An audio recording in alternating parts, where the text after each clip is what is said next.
Now we'll discuss about pleiotropic gene. Pleiotropic gene is the gene which has multiple phenotypic effect. मतलब कि supposing we have a capital gene, T genes, which control only tallness, that is height of a plant. But if a gene has many effects, this control a number of character simultaneously, वो सारे character को equally control करती है, लेकिन उसका जो major effect आता है that is called as most evident, और जो बाकी कंट्रोल करती है उनको हम बोलते हैं माइनर और secondary effect. Now this was also studied by Mendel, पर उसने इसको एक्सप्लेन नहीं किया था. तो जो मेंडल का रेशो है, मोनो हाइब्रिड क्रॉस का रेशो है 3:1 और डायहाइब्रिड क्रॉस का रेशो है 9:3:3:1. सो जो नॉर्मल मेंडेलियन रेशो है दैट विल बी डिस्टर्ब. तो प्लियोट्रॉपिक जीन की नॉर्मल मेंडेलियन रेशो नहीं आएगी. सो अगर हम बात करें कुछ एग्जाम्पल्स की, तो पहले हम लेते हैं गार्डन पी का एग्जाम्पल, मटरों का एग्जाम्पल, पाइसम स्टाइवम. तो उसमें जो एक जीन है जो फ्लावर के कलर को कंट्रोल कर रही है, that is also controlling the colour of the seed coat as well as presence of red spots in the leaf axil. Red spots in the leaf axil, जैसे ये अगर हम बोलें कि ये यहाँ से ऐसे लीफ राइज हो रहा है, तो यहाँ पर उसके जो रेड स्पॉट्स हैं लेक्सिल में, तो वो जो है that is also being controlled by the single gene. Flower का colour, color of the seed coat, as well as red spots in the leaf axils. So this gene is called as pleiotropic gene. Now these are the flowers of mutton plant, that is pea plant. Now another example is of cotton. अब cotton के जो seeds हैं उनके ऊपर हम देखेंगे अगर, तो ये वाला जो वाइट वाला फाइबर दिखाया है दिस इज लिंट, और ये वाला छोटा वाला ग्रे वाला इज फज. तो लिंट फॉर्मेशन जो इसके फाइबर्स हैं they are very important, bone of the textile industry. तो मेन जीन जो है उसका कौन सा कंट्रोल कर रही है कैरेक्टर को? लिंट फॉर्मेशन, दैट इज ये जो फाइबर फॉर्मेशन. तो इसके अलावा पौधे की हाइट कितनी है. अब ये जो बॉल होता है कॉटन का, इसके खुलने से ही जो है कॉटन, ये फाइबर जो है नज़र आ रहे हैं हमें, तो वो कितने फाइबर बनेंगे, उसका बॉल का साइज़ कितना है, उसके अंदर कितने ओव्यूल्स हैं, क्योंकि उसके ओव्यूल्स के भी बड़े फ़ायदे हैं, और उसकी सीड की कितनी वायबिलिटी है. तो ये जो सारे कैरेक्टर हैं सिंगल जीन कंट्रोल कर रही है. तो ऐसी चीज़ जो बहुत सारे फिनोटिपिक इफेक्ट को कंट्रोल करती है हम बोलते हैं pleiotropic gene. No next is example is of lupin flower. अब इसमें हम देख रहे हैं पर्पल कलर के फ्लावर. तो एक जीन है जो उसके फ्लावर के कलर को कंट्रोल कर रही है. कलर जो होता है हमेशा एंथोसाइनिन पिगमेंटेशन के कारण आता है. तो इसके अलावा ये क्या कंट्रोल करती है gene? Anthocyanin pigmentation of the vegetative part, seed coat colour and height of the plant. So this is also having multiple phenotypic effect. Now next is of Drosophila fruit fly. This is again a pleiotropic gene which is controlling size of wings, character of balancers, dorsal bristle mean body के ऊपर जो dorsal bristles होते हैं उसकी आंखों का रंग, जैसे हम देख रहे हैं डिफरेंट कलर्स हैं. शेप ऑफ स्पर्मेथिकी, फर्टिलिटी एंड लॉन्गेविटी, कि कितना वो फर्टाइल है, कितना उसकी लॉन्गेविटी है. तो बहुत सारे कैरेक्टर एक ही जीन कंट्रोल कर रही है. So this is pleiotropic gene. Tiger में अगर हम देखें तो जो उसका स्किन का कलर है वो जीन जो है that is also controlling the development of relationship between eye and brain.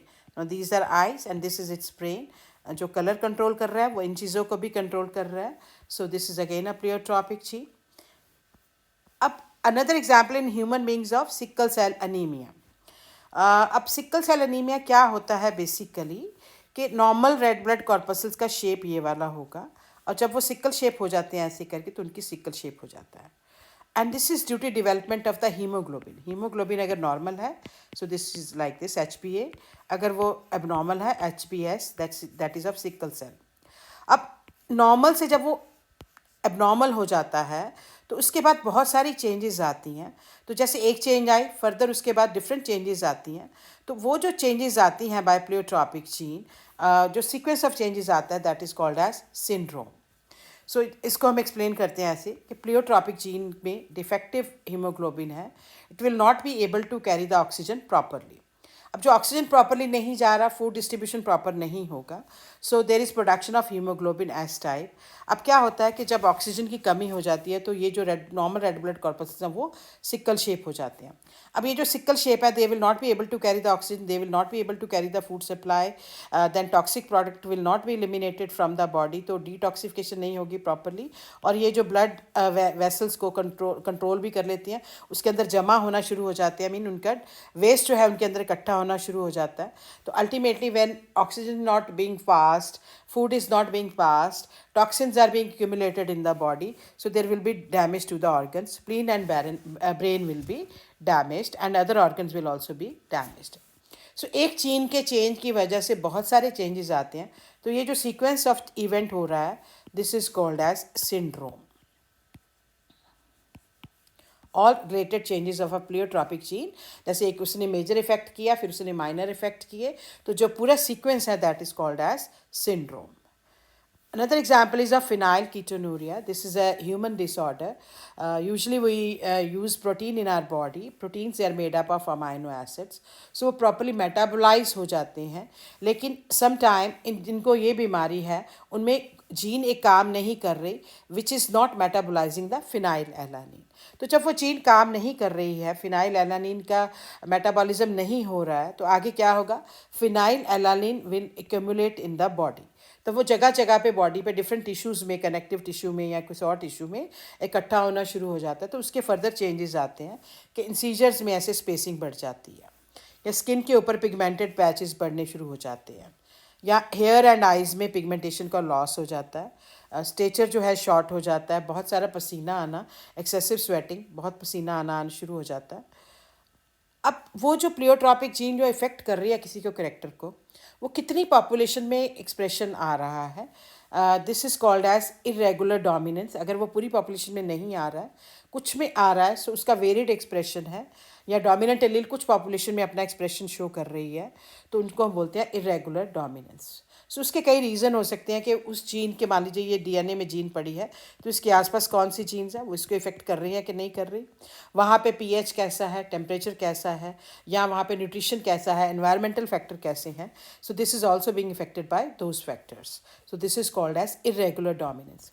कुछ और टर्म्स हम करेंगे, penetrance. Now what is penetrance? The frequency with which a gene shows its effect in a population, which can be also measured as a percentage. मान लीजिए हमारे पास 100 individual हैं और उनमें से 60 में आ रहा है, so this will be incomplete penetrance. तो अगर 100 और 100 में आ रहा है, so this is called as complete penetrance. So this is of two type, complete and incomplete. चाहे जीन जो है हेट्रोजाइगस स्टेट में है, चाहे होमोजाइगस स्टेट में है, अगर उसका फुल इफेक्ट आ रहा है, then it is called as complete penetrance. और अगर फुल इफेक्ट नहीं आ रहा है, this is called as incomplete पेनिट्रेंस।